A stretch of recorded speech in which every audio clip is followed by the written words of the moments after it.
ఆ ఆలయానికి ఎంతో విశిష్టత ఉంది. అక్కడున్న విగ్రహాలు ఇప్పటికీ ఆకట్టుకుంటున్నాయి. క్షేత్రంలో శాసనాల ఆనవాళ్లు స్పష్టంగా కనిపిస్తున్నాయి. ఆ ప్రాంతాన్ని కేంద్రంగా చేసుకుని కళింగ రాజులు కూడా పాలించారు. అలాంటి ప్రాంతం శిథిలావస్థకు చేరింది. క్షేత్రాన్ని అభివృద్ధి చేయాలని భక్తులు కోరుతున్నారు. శ్రీకాకుళం జిల్లాలో శ్రీముఖలింగం ఆలయంపై ప్రత్యేక కథనం.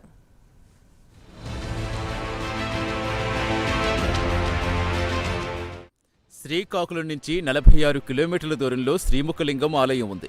క్రీస్తు శకం 10వ శతాబ్దంలో గుడిని కళింగరాజు రెండో కామార్నవుడు కట్టించారని చరిత్ర చెబుతోంది. ఆయన కుమారుడు అణయంక భీమ వజ్రహస్తుడు భీమేశ్వరాలయం నిర్మించారు. ముఖలింగాన్ని రాజధానిగా మార్చుకుని పాలించినట్టుగా తెలుస్తోంది. క్షేత్రంలో ముఖలింగేశ్వర స్వామి, భీమేశ్వర స్వామి, సోమేశ్వర స్వామి ఆలయాలున్నాయి. ఎక్కడైనా పంచాయతనం ఒక దగ్గర కూర్చుంటే 5 దేవుళ్ళు కనిపించే స్థలం ఎక్కడా లేదు. ఇది ఒక్కడే ఇక్కడ ఉంది. ఈ క్షేత్రంలో పంచాయతనం అంటే శివ పంచాయతనం, ఆదిత్యం అంటే సూర్యనారాయణమూర్తి, అంబిక అంటే అమ్మవారు, వారాహి అమ్మవారు కనిపిస్తుంది. అలాగే అంబిక, విష్ణు, మహావిష్ణువు కనిపిస్తారు. గణనాథం, 2 గణపతుల్లో గణపతి కనిపిస్తాడు. ఆది విరాట్ శివుడు. ఈ పంచాయతన స్థలంలో కూర్చొని ఆ పరమేశ్వరుడు తాలూకా ధ్యానం చేస్తే విశేషమైన ఫలితాన్ని ఇస్తాడు శివుడు. ఇక్కడ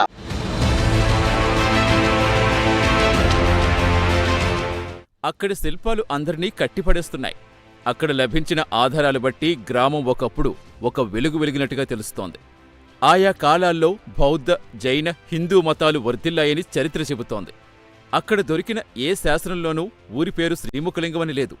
నగరం కళింగ నగరం, కళింగ దేశ నగరం, కళింగవాణి నగరం, నగరపువాడ, త్రికళింగ నగరం పేర్లతో పిలువబడినట్టుగా కనిపిస్తోంది.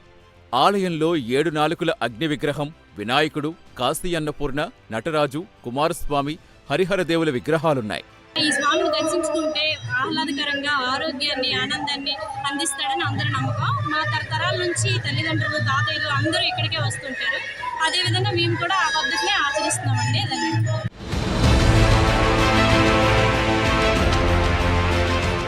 ఇటీవల తవ్వకాల్లో సరస్వతి, ప్రవక్త మహావీరుని విగ్రహాలు బయటపడ్డాయి. వీటిని ముఖలింగాలయంలో భద్రపరిచారు అధికారులు.